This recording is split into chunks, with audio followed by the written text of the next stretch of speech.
Okay, dann machen wir 2 interne Wetten. Hugo, wie viel willst du, wie viel Subs? Sag du? Dann machen wir auch 10. Wir müssen jetzt ja nicht hier klotzen. Doch, Wow. klar. Ihr zwei.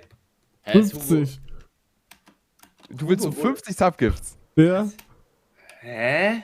Ja, was Hugo, geht? was geht denn Oh, bei Hugo läuft auf einmal. Ah, Lockere Cash oder was? Subs, Digga, okay. Wie viele Subs hat Okay. der Mann? Ich? Okay, okay. Hugo, wie viele Subs hast du gerade? 6300. Alter! Wow, wow, wow, wow, wow. Was passiert hier? Ah, Millionär aus Luxemburg. Du willst, dass wir ein paar Gifte Aber wirklich auf Millionär diese zahlt nicht mal Steuern, ne? Hugo, wie war das nochmal? Ich Oh zahl Gott. Steuern, ich zahl Steuern, alles gut. Zahlt man in Luxemburg keine Steuern? Doch, doch, die labert. Wie viel? Ja, aber nur Hugo nicht. Hä?